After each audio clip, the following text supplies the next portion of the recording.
gonna throw. One-on-one, Davis has it. Touchdown! Carolina wins! Carolina is the Coastal Division champion!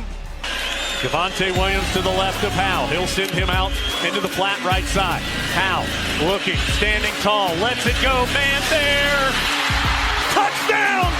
Touchdown, Carolina! The pistol, Jackson behind him. Hands off to Jackson, he tried a jump pass, and it's intercepted! Surratt intercepts it! Holy cow, Carolina's gonna win! And off to Javonte Williams again, pops it to the left. Javonte leaps over a man, crosses the 50, trucks over a defender, spins by another. Goodness gracious, he's down to about the 15, and he did absolutely everything in one carry. Here's the shotgun snap to Aguilar. Drops back, pressure coming, Aguilar floats it up, incomplete! No flags! Head on back up the mountain! Carolina wins it in double overtime! Loftus, out of the shotgun, throws to the end zone, incomplete! Incomplete! The bell belongs to us! Carolina wins it! 47-45 in double overtime! Bernard fields it at the 26. Heading to the far side. Gio at the 35. Gio, he's at the 50. No, he's not. Yes, he is. Gio is going to take it for a touchdown. Are you kidding me?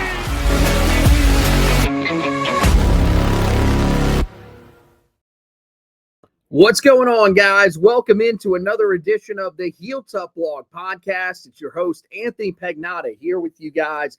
As always, riding solo tonight as we recap two big commitments for Carolina football in the 2026 cornerback room.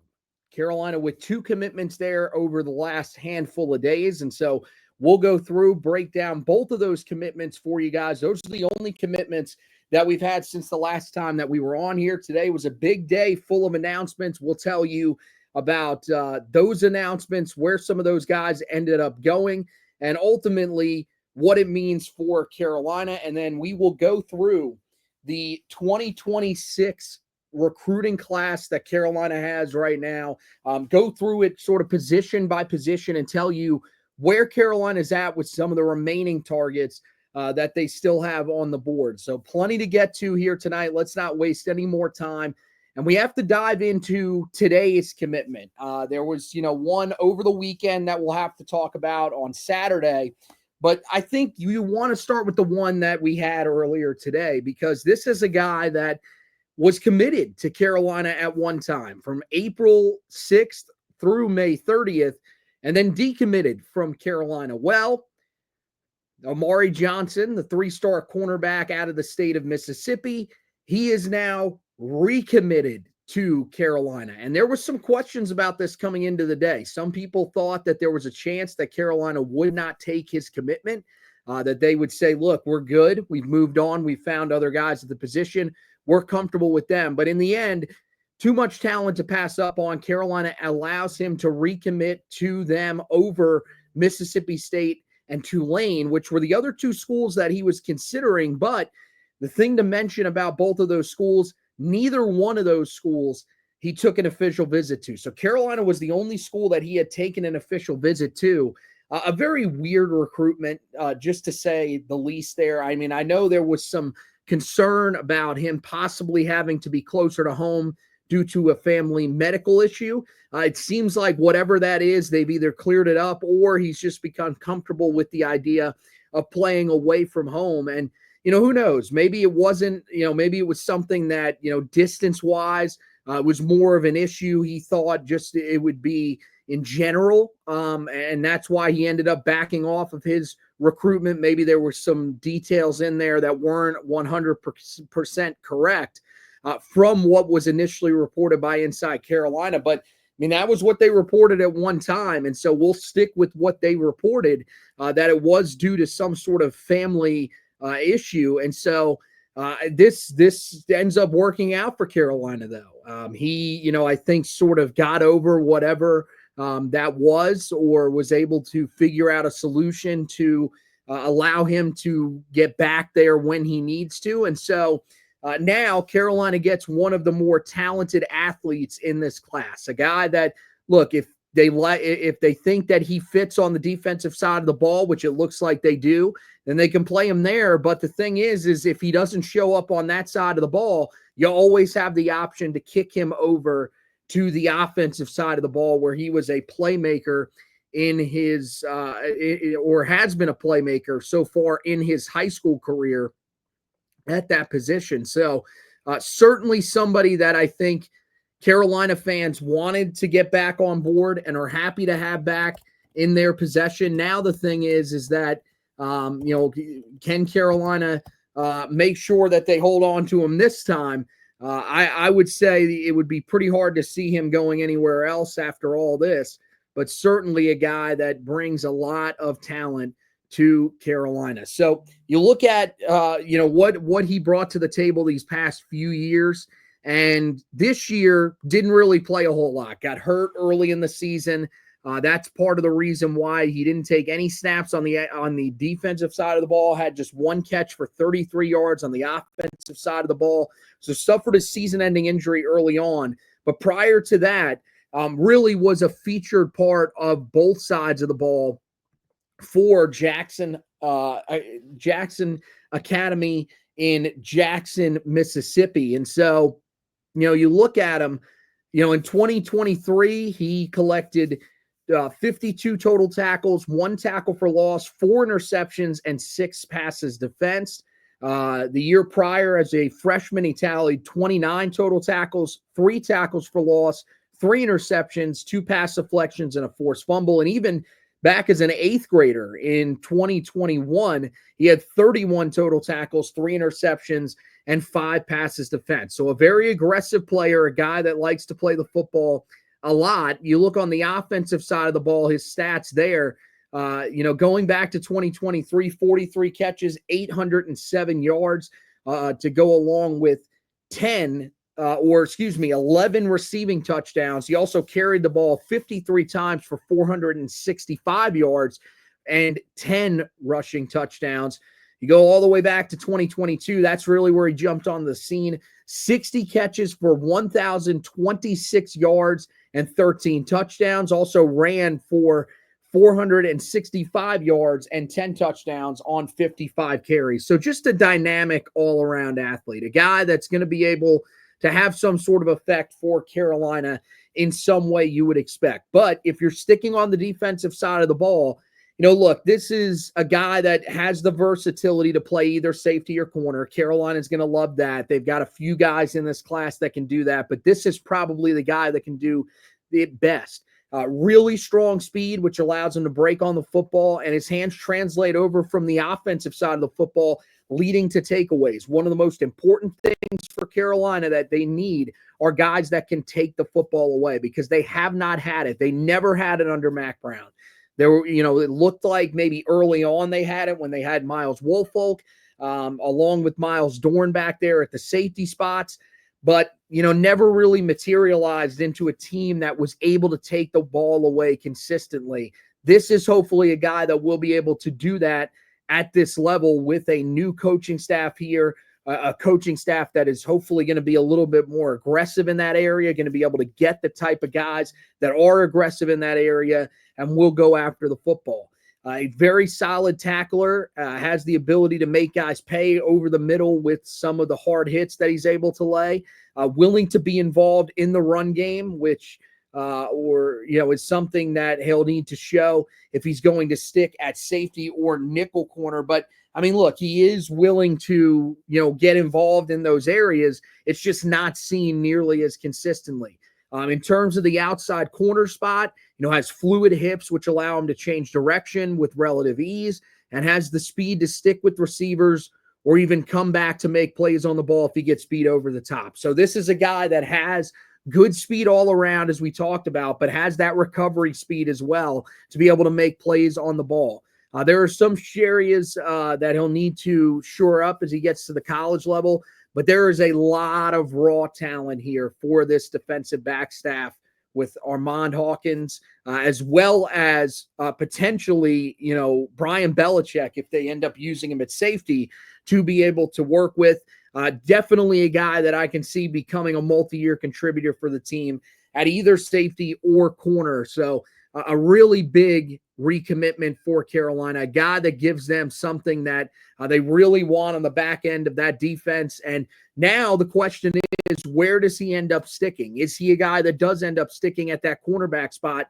At 6'1", I would really like that, because I like that size on the outside. Carolina kind of needs that with the guys that they've got committed in this class, and Marcellus Ryan and Keegan Chambers both being guys that are under 6 foot. So I think he would certainly help there. But I can understand if they want to play him at the safety position with his ability to close on the ball, to break on the football, and how involved he is as a tackler.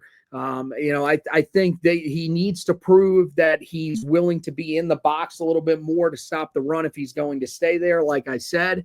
But I really do think that this is a guy that can play just about anywhere for you. And then if you needed him more on the offensive side of the ball at any point in his career, he's got that ability too. So that's something that you really can't put a price on. It's just all around versatility, not only on one side of the ball where he's going to play, but the ability to play either side of the football and do so at a really high rate. I mean, most of the teams that were recruiting him, I believe were recruiting him as a receiver. Carolina, one of the few that was recruiting him as a defensive back. So definitely a guy that is a playmaker in this class, another headliner to this class. I mean, you look at where this class stands as a whole, and Carolina was really looking for some of those headliner type guys. And, within the past month, that's really where Carolina has started to land some of those guys. Travis Burgess getting a bump in his overall stock, I think certainly has helped Carolina. There's no doubt about that. But, I mean, you got to think, within the last month, Carolina's landed Xavier Griffin-Haynes, Will Conroy, to go along with Amari Johnson, who is up there towards the top of that ranking. Jamarian Gordon, also at the safety position, another guy that Carolina's gotten within the past month. So a lot of the big name guys now starting to commit to the class, and that is big for Carolina. And there are still some other big names that have to decide that could throw their name into the ring as well. Another guy that committed in the 2026 class to Carolina, this one came over the weekend, Xavier Jackson, the 3-star cornerback out of the state of New Jersey, to be specific, Bergen Catholic High School out there in Oradell, New Jersey, one of the better schools in the Northeast when it comes to producing some of these college talent, some of the college talent in the state of New Jersey in particular. Definitely a school that's produced a lot over the past few years, really has become a prime spot that Carolina ends up offering guys, but usually they don't end up landing guys. This is what's different under Bill Belichick, though, where they seem to be controlling a lot of the guys in the Northeast. So I think this is another feather in the cap for Bill Belichick when it comes to recruiting the Northeast. And this was one that Carolina, they jumped in late on this one. He received an offer from Belichick and the staff back on June 9th when he was on campus for, I believe, one of the prospect camps, and immediately got Carolina on the official visit schedule, had an official visit to Michigan State scheduled. He dropped that official visit, never ended up revisiting there when it was all said and done. And Carolina ended up sliding in there for him. Minnesota, Pittsburgh, Temple, the other schools that Carolina was battling for him. And Temple really was just because it was close to home. That was really what it felt like that visit was. But Carolina definitely ends up flexing the muscle here a little bit. Jackson, the number 980 overall prospect, the number 79 corner in the 2026 class. This past season finished with 32 total tackles, 1 tackle for loss, 2 interceptions, and 6 passes defensed for a Bergen Catholic team that did win their state title. You look at Jackson, this is another guy, big corner in terms of the size, 6'2", 185 pounds, has some very nice size that this class was needing on the outside. He has the ability to succeed in either zone or man coverage. And when he plays press man situations, he does have a physicality at the line of scrimmage that Carolina will really like. He does a good job of playing the football as he makes smart breaks on the ball to knock it down. His speed doesn't seem nearly the strength that it is for some of the team's other committed defensive backs. But I will say that he, that he does make up for it in some of his ability to make plays on the football, that physicality that he has at the line of scrimmage. I think all of that really allows him to shine still as a defensive back. Quicker receivers, I think, are going to give him a little bit of trouble, but I do think that there is a lot to like about his game, and that he is someone that if he can consistently make that he can prove, or if he can prove that he can consistently make plays on the football, then there will be a role for him in a Tar Heel uniform. Really just a solid overall player, ranked just inside of the top 1,000. So this is not a guy that you're going to build your defensive back room around. That's more of Amari Johnson. There's a lot more raw talent there. But I do think that this is a guy that plays the position at a pretty high level. Played it at Bergen Catholic, which is a well-respected high school up there in New Jersey, and had some pretty good success with it. I think, like I said, speed is going to be the thing that's going to hurt against him at times. But I do think that that's an area where Carolina can, potentially work with him on being able to eliminate some of those speedier receivers with how physical he gets at the line of scrimmage. I expect that there will be a lot of Carolina playing close to the line of scrimmage, a lot of man coverage. I think that's more of the system that you're going to see from the outside corners under Stephen Belichick. So I'll be interested to see just how Carolina, ends up fitting him into the puzzle there. But I really like this addition as well. I think this is exactly what Carolina needs. And especially when you got a guy that has the height on the outside, when you've got someone that's got that much length, that's what you're looking for. You can't teach those intangibles, those measurements. And that's what Carolina's done in this class. We've talked about it a lot with some of the other guys that are ranked lower in this class. Carolina is looking for traits. That's what they're hoping to really find with a lot of these guys. And then from there, they can work on your game, improving certain aspects of your game. They're looking for guys that are smart players. I feel like that's kind of what you got in a guy like Xavier Jackson. So I think this is certainly the type of pickup that Carolina wanted at the cornerback position. And I think these two guys combined really form a pretty good tandem, along with the other commitments that Carolina's gotten. Marcellus Ryan, a really good fit as a slot corner, especially at his size. I think he fits in there perfectly. Love his coverage ability overall. And then, Keegan Chambers is a guy that I think is probably, or Keegan Chapman, not Keegan Chambers, getting him mixed up with a former commit that Carolina had way back in 2019. Keegan Chapman, he is a guy that I think probably a little bit of a better outside cover corner than people will give him credit for. But ultimately at 5'11", if he is a little too small there, if he comes in and proves that he can't really handle playing against taller receivers, now you've got two guys that have the ability to be able to do that. And I mentioned, when I watched Jamarian Gordon, he played a lot of corner as well. So there's a chance that he could also stick at corner. A guy like Amari Johnson could stick at safety. And either way, Carolina has their two safety commits. Carolina has 4 cornerback commits, and guys that, could fit, on that outside. 2 guys that could fit on that outside in Xavier Jackson and either Amari Johnson or Jamarian Gordon. So I like the flexibility that Carolina has. I like the way that they built this defensive back room. I think for the most part, Carolina's probably done in the defensive back room. I don't really see many other guys that Carolina is looking at there. Now, of course, you can never rule anything out. There are always guys that come out of nowhere during their senior seasons that Carolina may be interested in. And may potentially want to bring in. But the only other guy that I saw that Carolina would have been interested in, I think, but he did not take an official visit to campus, was Kosi Barnes, the in-state 3-star out of Grimsley High School up there in Greensboro. He looks like he is destined to land in Columbia with the South Carolina Gamecocks.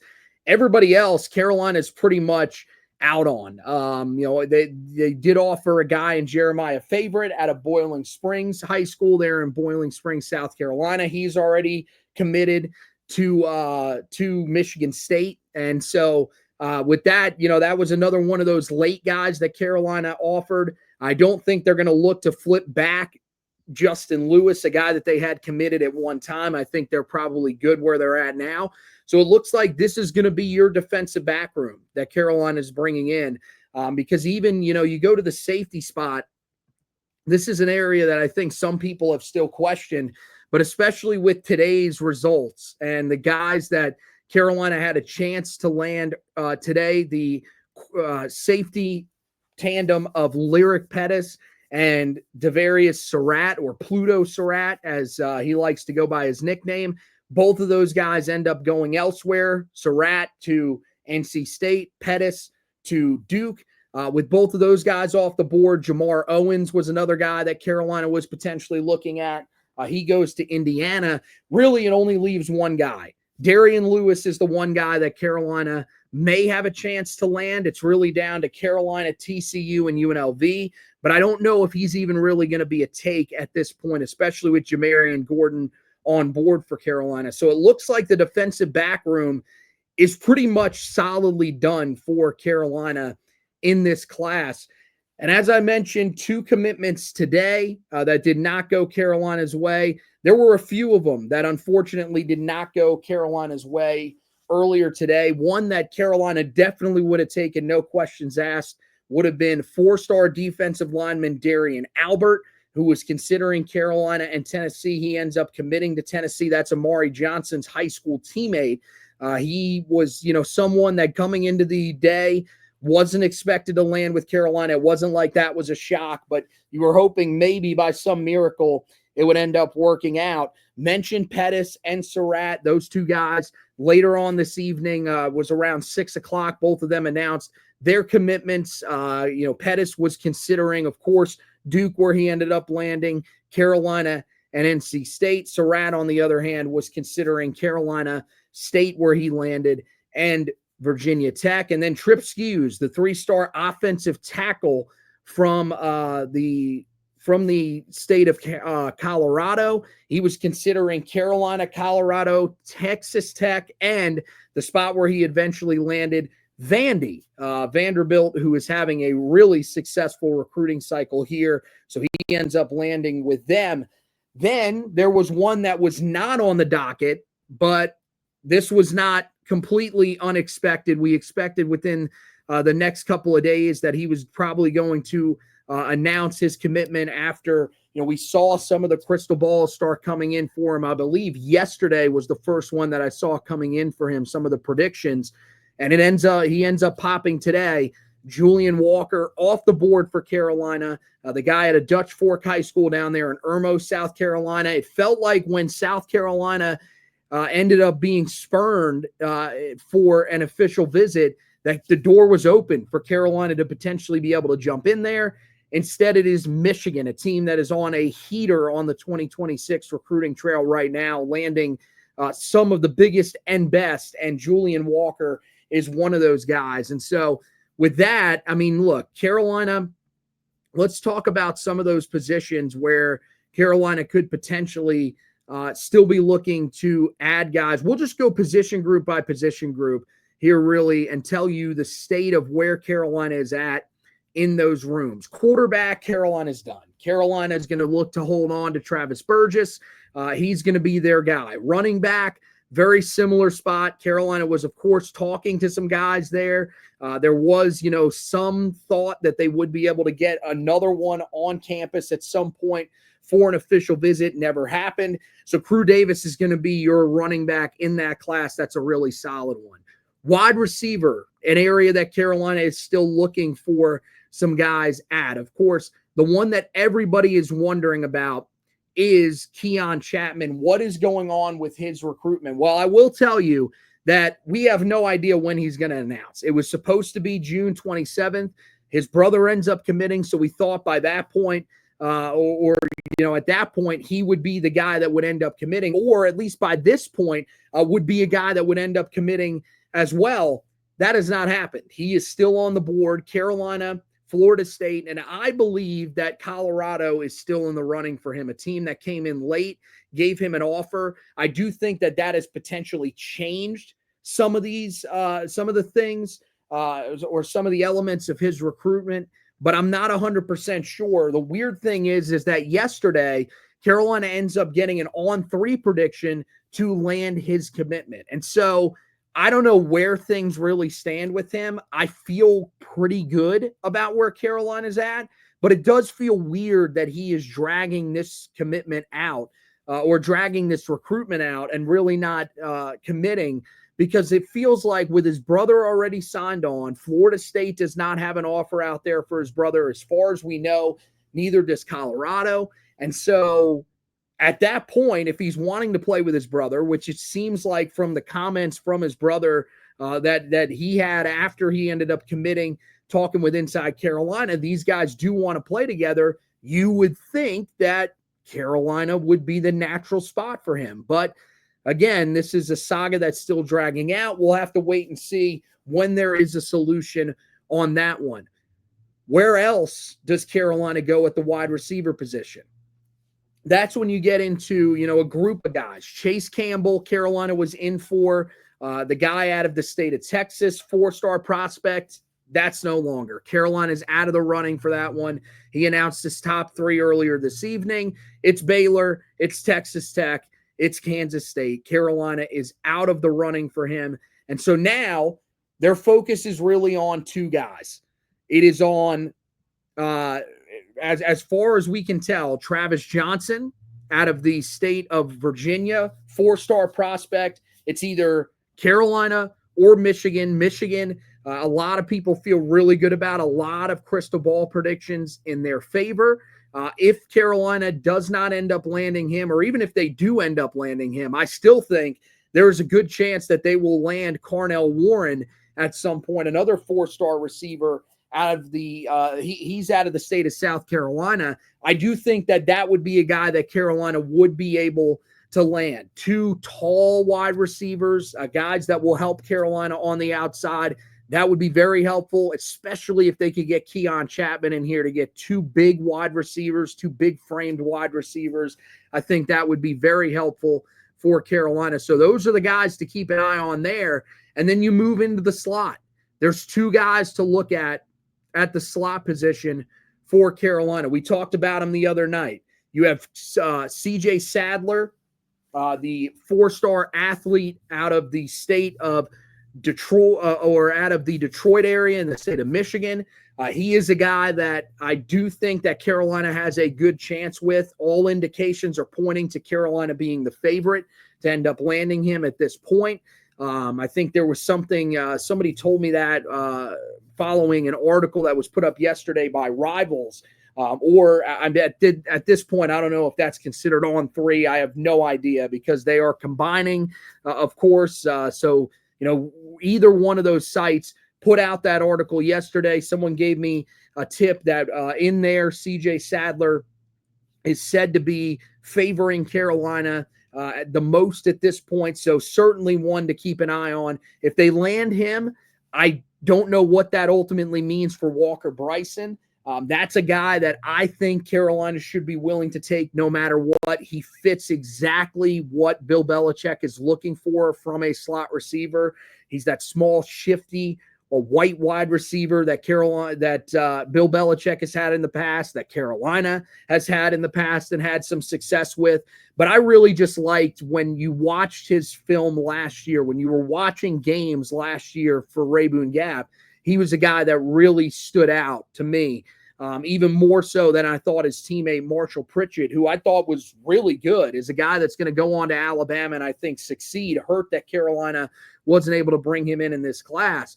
But I do think that that's a guy that Carolina should be looking to take if he is willing to commit to Carolina. If not, he's probably going to go to Indiana, which would be interesting. But hopefully he is willing to commit and play with his brother. Tight end, Carolina's done.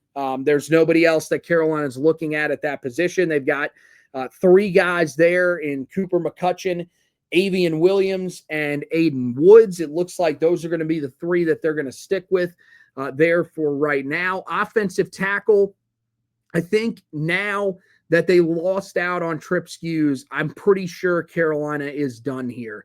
I could be wrong. This could be a spot where Carolina looks to potentially add another offer. I just don't think that Khalil Sanogo is going to go their way. I know that Carolina is in the top 4 for him, but it really feels like that is between Arizona, Cal, and UNLV. I think Carolina's got a chance there, but I don't think that it's going to end up actually going their way, just judging off of how that recruitment has gone. And so with that, that means that the only guy that's listed, according to 24/7 Sports, that's listed as an offensive tackle that is committed to Carolina is Nick Fiamura. Now, I have said I believe that you will see one of the other guys that's on the interior offensive line group. I think you'll probably see one of those guys kick out. I would say Eli Raquel, probably the best bet to kick out there. Mason Wilhelm, another one to keep an eye on. But both of those guys, part of the interior offensive line class, along with Anthony Hall, Anthony U-Hall, as they like to call him, and then Zion Smith, as well as Will Conroy, who's going to be the center. So Carolina really, they've recruited this offensive line very hard. Brandon Anderson, of course, was a guy that we were keeping an eye on. He actually did not recommit to Tennessee. He ends up committing to Missouri. And so that was a bit of a shocker there. Carolina, not the one that's able to pull off the upset, though. And so with that, with all those guys off the board and with Trip Skews off the board today, I think that Carolina's probably done at that position, but it is still worth watching to see if Khalil Sanogo potentially surprises there. Edge rusher, as we move over to the defensive side of the ball, pretty sure that Carolina's done at that position as well. I think, with three guys that are committed now, Julian Walker was the last guy that Carolina was holding out hope for. Would have been the highest rated guy on the at the edge rusher position for Carolina in this class. But with him going to Michigan, now it looks like Carolina is going to be settled with the group of Xavier Griffin-Haynes, who is a 4-star prospect, in-state edge rusher that they really like, 3-star edge rusher Ashton Blatt, and then they'll close it out with Lawrence Brown, the developmental edge rusher out of Grayson High School down there in Loganville, Georgia. I like this group. I think this group is in really good shape. Would it hurt to add another guy here at this position? I don't think so, but I don't see Carolina getting involved with anybody. I know a guy like Jay Cruel, who is a 5-star prospect or bordering on a 5-star prospect, very close with Will Conroy, who, he is teammates with this year. I know Will Conroy was trying to get him on campus at Oklahoma when he was still committed there. He did not get to campus. That would be a pipe dream, and I don't see that really working out for Carolina, unfortunately. So really no realistic prospects here for Carolina, so it seems like they are done. Defensive line for Carolina, Albert was one guy that we were watching, but really it seems to be down to 2 guys now because Carolina is, out of the running for a few of the big names. I think, the one that Carolina is still in the running for that I think there's no chance that they end up landing is Joseph Pecco. That's a guy that would fit what Carolina is looking for, another big body on the inside. But he is a guy that is deciding between Carolina and Colorado. His dad is the defensive line coach at Colorado. His brother is going to play for his dad this year after transferring from the D3 level. He is going to go there. That is a commitment that will be announced here soon.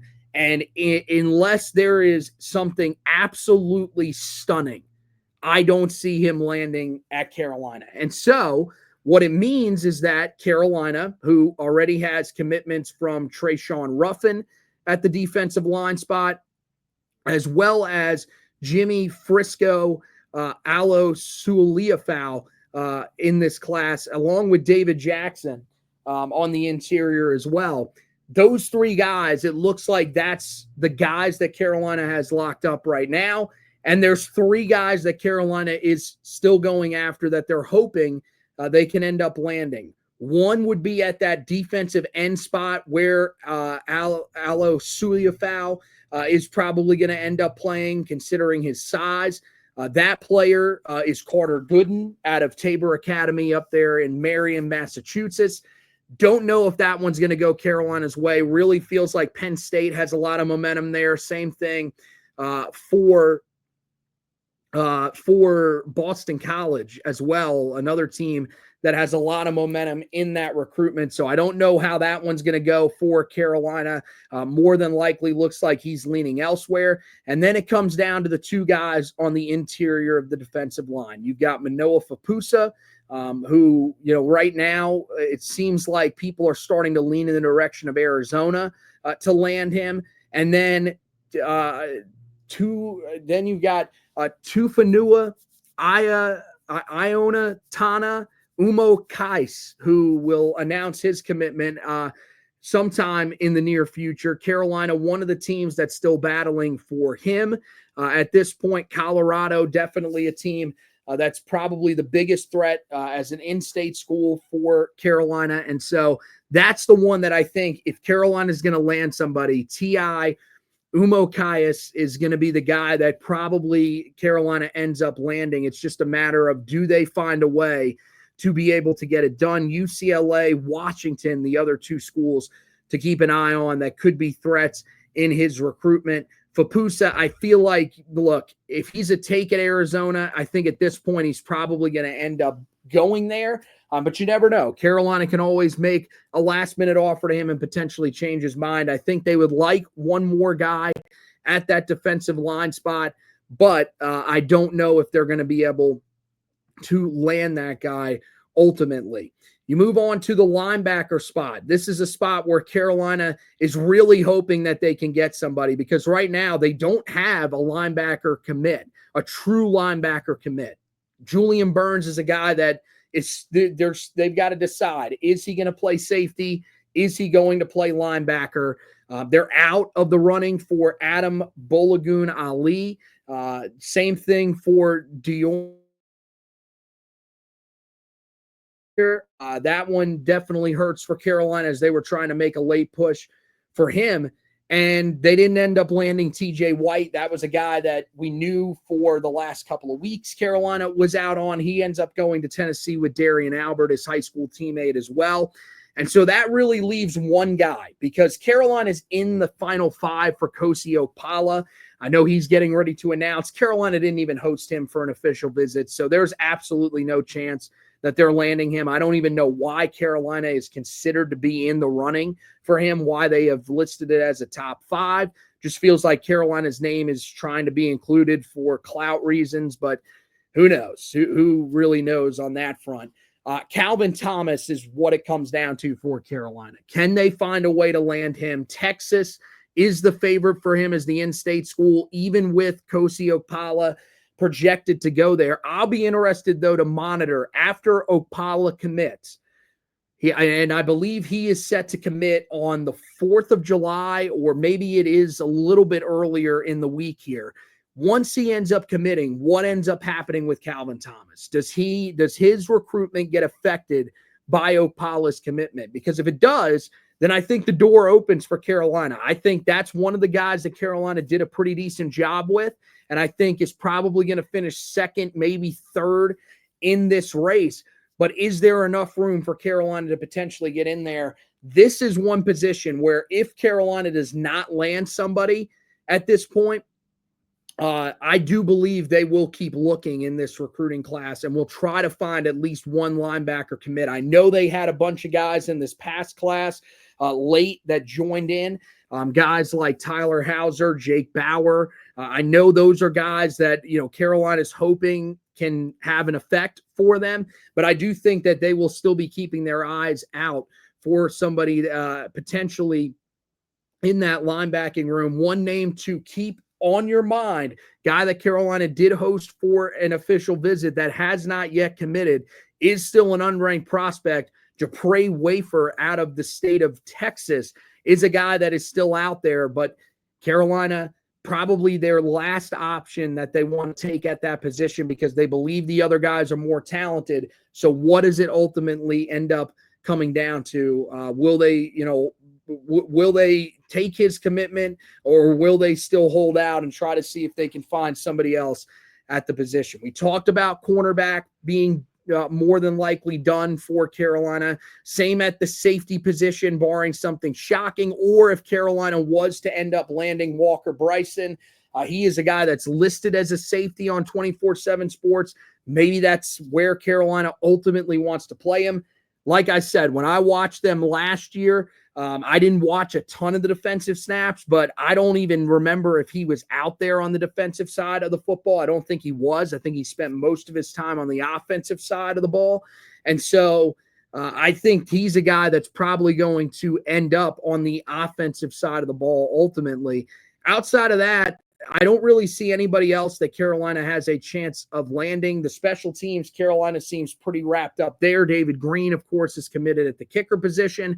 Don't know if Carolina is going to recruit a kicker, or excuse me, not a kicker, a punter in this class to try to replace Tom McGinnis. I think that might be something where they're going to be willing to go through the transfer portal to find that guy, or potentially look to add somebody late like they did this past recruiting cycle if they need someone at that punter position. Long snapper, the name to know there is Jack Wheeler out of Cannon School up there in Concord, North Carolina. That's the guy that I think Carolina, they've already reached out, given him a scholarship offer. If they're going to take someone on scholarship at the long snapper position, that is going to be your guy. So there is your look at everything going on around Carolina football recruiting. As I mentioned, at the start of this podcast, 2 commitments at the cornerback position. We want you to go back and read both of those commitment articles. We've got one up from today, of course, about Amari Johnson. Go back and read that, a little bit more in-depth breakdown of him. Same thing with Xavier Jackson. Put that up over the weekend, so make sure you guys go back and check out that article as well. And then plenty of other coverage coming up for you guys here over the next few days, where some of these other top targets for Carolina getting ready to commit. Make sure that you are following me on Twitter at HTB Anthony. I will be quote tweeting any of the guys that Carolina ends up missing on certain positions. If Carolina ends up missing on guys, then we will, potentially take a look forward and say, who does Carolina potentially go after next? But at this point, really, we're just focused on trying to get as many of the commitment articles written for you guys and ready to go, so that Carolina can potentially, or whenever those decisions are made, we can get those up there for you guys quickly and break down how it helps Carolina in the long run. So make sure you're checking all of that stuff out over there on the website. Any other news that comes out around the football program, we will have you covered. We did not put something up about the new athletic director, but that will actually be in a podcast edition that we are doing tomorrow for the Four Corners podcast. Thinking about having that, potentially be on video on that side of things, so that we can run that on here tomorrow night. Probably combine that with the Andrew Ivins interview in case you guys missed that, to create an edition tomorrow for you guys to be able to check out. So keep an eye out for that here on the podcast side of things. If you're a listener, keep an eye on your podcast streaming platforms so that you don't miss any episodes of the podcast that may come out. So make sure that you are keeping an eye out, guys. This is a crazy time of year. We've got so much stuff going on. So there will be videos going up. There will be all sorts of editions of the podcast that we'll be doing. Zach Hubbard, I know, is going to be back with me probably on Friday. I think I'm going to try to see if he can push back to Friday, because I know That is when we are supposed to get a decision from Travis Johnson. So would love to do one on that night, really break down what ends up happening, whether that goes Carolina's way or not. And he could jump in, talk a little bit about Amari Johnson and Xavier Jackson as well. Unfortunately, he just wasn't able to do tonight. And so we'll make sure that we get that edition of the podcast up later in the week for you guys as well. But plenty of stuff to monitor. That's why the best thing for you guys to do is to go over to the Twitter page at Heel Tough Blog, give it a follow, click on the notifications button right next to it, all notifications, and you will, of course, get that'll be your mainstream where you will, of course, get all of the latest news, notes, and opinions on Carolina football as well as Carolina basketball. So make sure that you guys are keeping an eye on that social media feed. You can go to the Facebook page, give us a like over there as well, at Heel Tough Blog on Facebook. When you like the page, it will let you know that we are going live when we do the live videos. It will not automatically notify you, though, whenever there are articles. That's why we think that the Twitter page is really the best way to do it. And the Twitter page, that's all that we're putting up there. Unless we accidentally retweet something on that account, we'll usually go back and unretweet it or whatever. It's literally just going to be a stream of our articles, our podcast editions, the video ones and the audio ones, and any other stuff that we think is necessary to put on that page. So that is the best streamline to all of our content. The other way to do it, go to the website each and every day, HeelToughBlog.com. Check it to make sure that there are no new articles up. We suggest, especially this time of year, to check it morning, afternoon, and evening so that you can keep up with all of the latest recruiting news that's going on around Tar Heel football and Tar Heel basketball, with guys getting ready to schedule some visits for the upcoming season. You're going to have a lot of guys that are going to be on campus with Carolina probably that first week of the season for football. That'll be a big Carolina basketball recruiting weekend. I know two big targets, Tony Bryant as well as Darren Rippey Jr., already scheduled to be on campus. There will be more that will probably add their names in there, so you want to keep up with all of that. Like I mentioned, we will be back tomorrow doing an edition of the Four Corners podcast, so make sure you check that out tomorrow morning. And then Josh should be putting that podcast edition up as well later on in the afternoon. So great content coming your way tomorrow. No scheduled decisions for tomorrow, but any unscheduled ones that come out, any other news that comes out around Tar Heel football, I will have you covered on that as we go throughout the next few days. So that wraps it up for this edition of the podcast. Want to thank you guys for watching and listening to this edition. And as always, go Tar Heels.